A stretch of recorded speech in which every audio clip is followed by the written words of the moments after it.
All right, greetings and salutations. So last time we talked about propositions and logical equivalences, such as De Morgan's laws and the commutativity law, associativity, distributivity, and so on. We also talked about what a tautology and a contradiction was. So a tautology is a statement that is always true, such as this one right here. Contradiction is a statement that is always false, this one right here.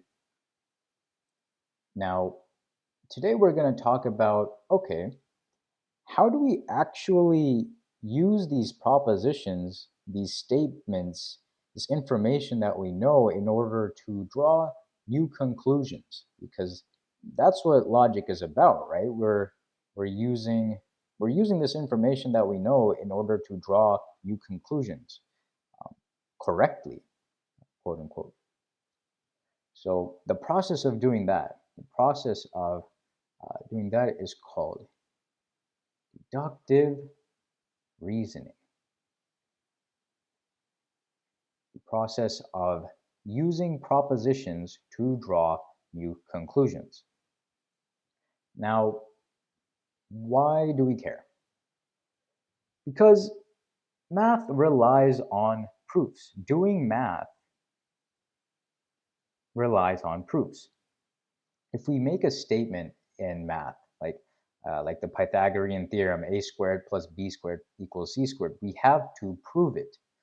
And proofs consist of arguments. So we need to construct arguments in order to convince the reader that the statement we are making is true. Now, what is an argument and why does it matter? So we have deductive reasoning, which is a process of use propositions to draw conclusions using arguments, right? That's how we prove it. But what is an argument and why does it matter? And an argument is simply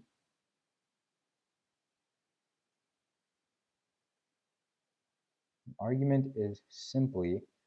sequence of premises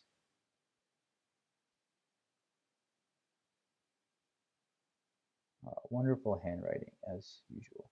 Sequence of premises followed by a conclusion.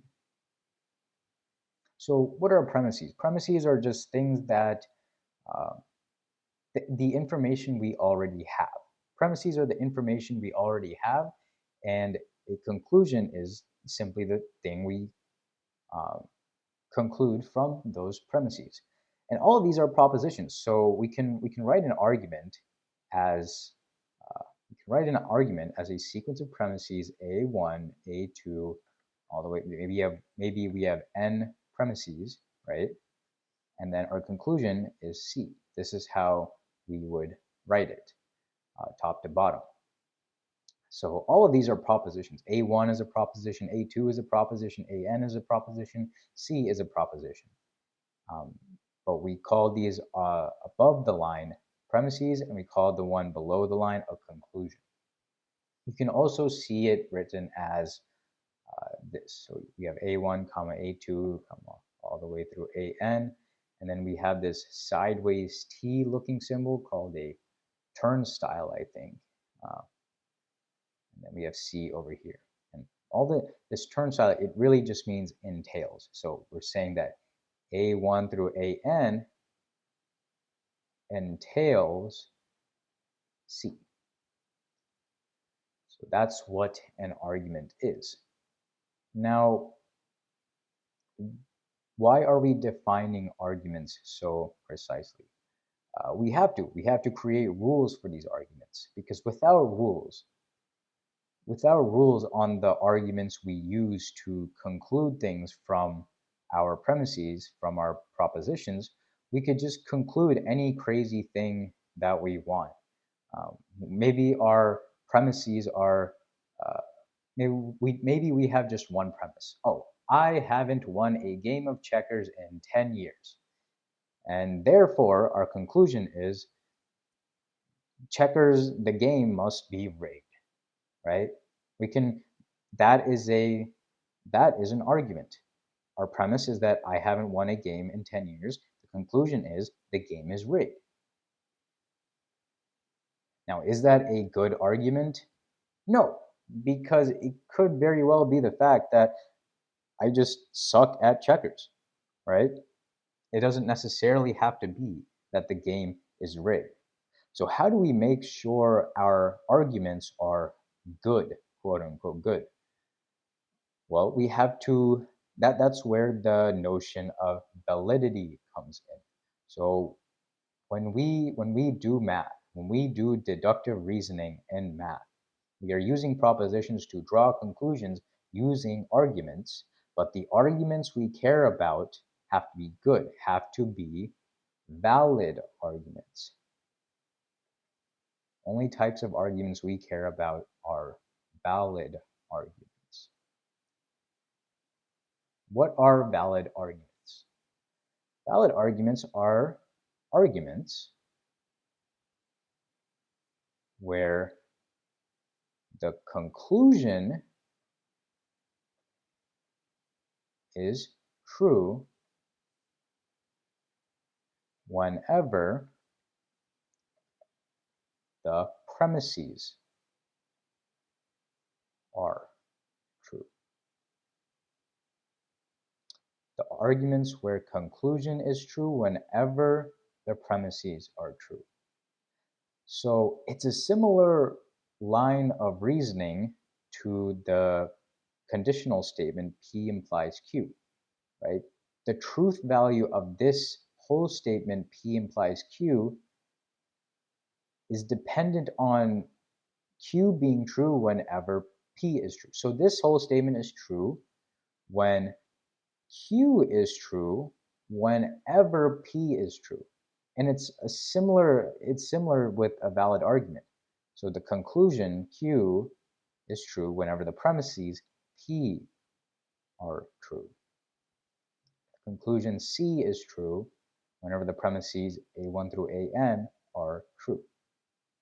So you can think of it kind of like a conditional statement. Now let's look at some examples of arguments. Let's say, let's have A1 be the premise. Cats are mammals. And A2 can be the statement, Sam is a cat. So our conclusion is that Sam is a mammal. Is this an argument? Yes, because we have a sequence of premises, A1 and A2, followed by a conclusion, C. We have the premises are cats are mammals and Sam is a cat. Our conclusion is that Sam is a mammal. Is this a valid argument? Well, yes, because if Sam is a cat and all cats are mammals, then Sam must also be a mammal, right? This conclusion is true whenever A1 and A2 are true. So assuming that this premise A2 is true, Sam really is a cat, and we already know A1 is true, at least we hopefully know A1 is true, then this conclusion C must follow from these premises being true. Let's look at another argument.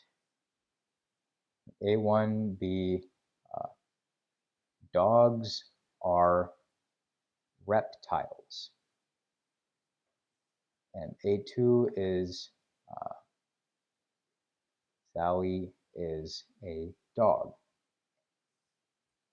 Our conclusion is Sally is a reptile. Now this is an argument. Premises followed by a conclusion. Is it valid?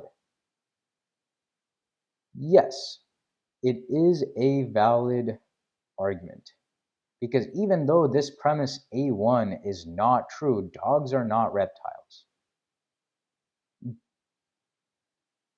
Even though it's not true, this conclusion C is still true whenever A1 and A2 are true. So suppose that A1 was true, that dogs really were reptiles.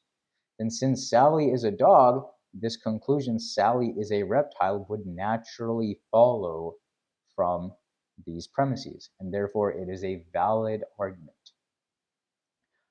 Our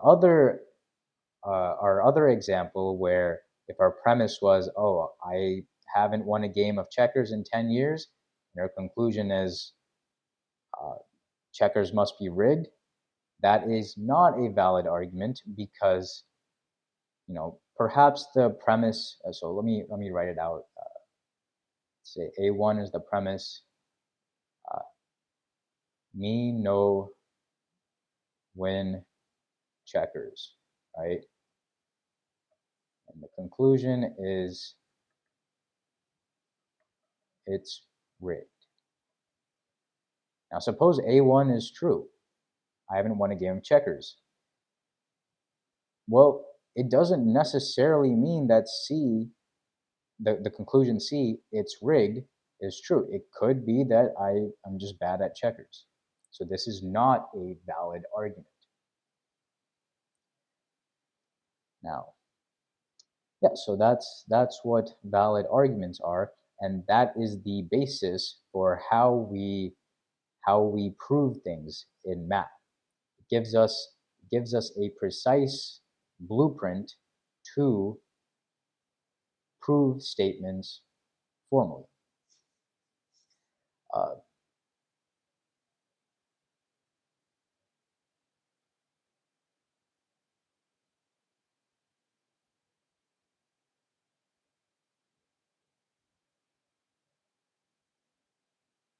it makes sure that we can verify every line of our proof and there's no hand waviness.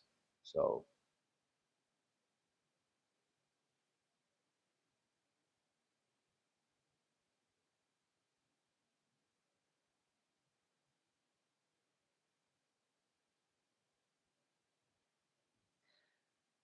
suppose we were to write out an argument in the form of propositions. So say that A1 is, say that A1 is the premise. We have some proposition P. And A2 is the premise, P implies Q. So suppose, remember, A1 and A2 are just propositions. These premises are just propositions. So A1 is the proposition P, A2 is the proposition P implies Q. And our conclusion can be the proposition Q. Is this a valid argument? Well, let's see. Whenever P and P implies Q are true, does it necessarily mean that Q is true? Well, how do we check this? We can actually use a truth table. So, if we were to write out a truth table for this, let's write out P if Q if P implies Q, right? If P, Q, and P implies Q. What are the possible combinations? True, true, false, false, true, false, true, false. Now P implies Q is, this would be true, this would be false, because true, false, this would be true, this would be false, just be true. So in order for this argument to be valid, we need to make sure that Q is true whenever both P and P implies Q are true. So let's look at the columns where P and P implies Q are true. So look, the first column, P is true and P implies Q is true. Now what is Q? That is also true. Now second column, P is true, P implies Q is false. So we don't really care about that. Third column, P is false, so we don't care. Fourth column, P is false, so we don't care. We only care about the columns where P is true and P implies Q are true, where A1 and A2 are both true. And in all those cases, Q is true. In that case, Q is true, which means that this argument is a valid argument.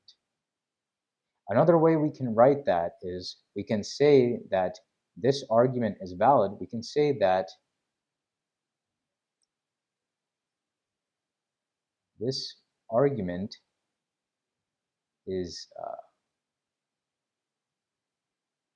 oh, I guess I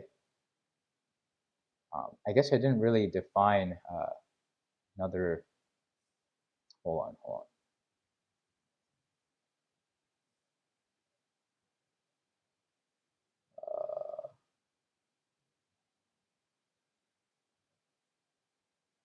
Oh yeah, so I wrote what valid arguments are. I wrote, yeah, okay. No, I did. So another way we could write the argument P implies Q uh, entails Q is true, right? A1, A2, so this is A1, this is A2, this is C. Another way we can write that to be, we can say that is valid if and only if P and,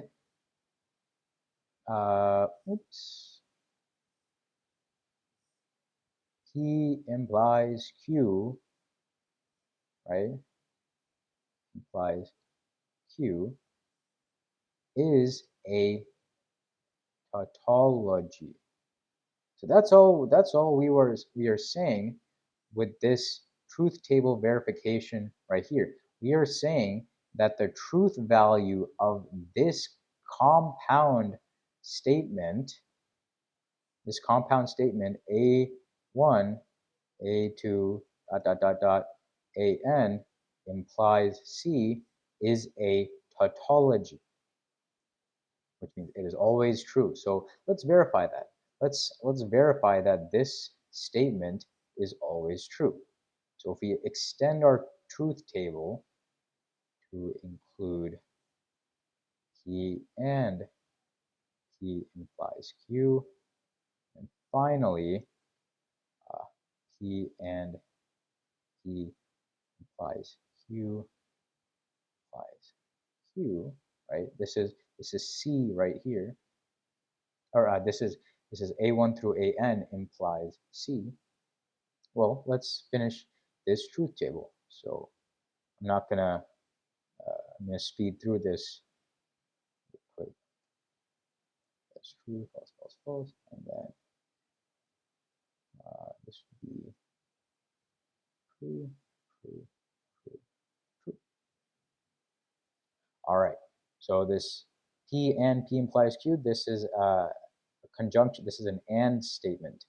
So this is true whenever P and P implies Q are true. So that would only be this first row right here. And then the rest of the rows would be false. And then for this conditional statement, we would have that the first row is true and that the rest of the rows are false. You can verify that on your own looking at this truth table, because we are just making sure that Q is true whenever this is true. And if we look at this column right here, we can see that all the entries are true, which makes this statement a tautology. And therefore, this argument is valid. So that's another way we can say that. We can say A1 through AN, A1 through AN entails C. So this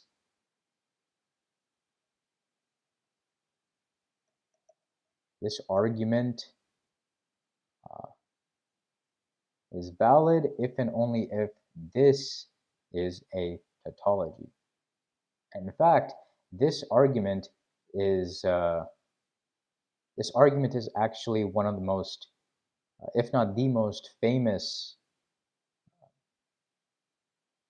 type of argument you will come across in math. It is very foundational for a lot of things we will cover going forward. It's called modus ponens. This is the first rule of inference we will learn. Rule of inference. Now, we will cover what rules of inference are next time, but essentially all I will say for now is that rules of inference are just a special types of valid arguments.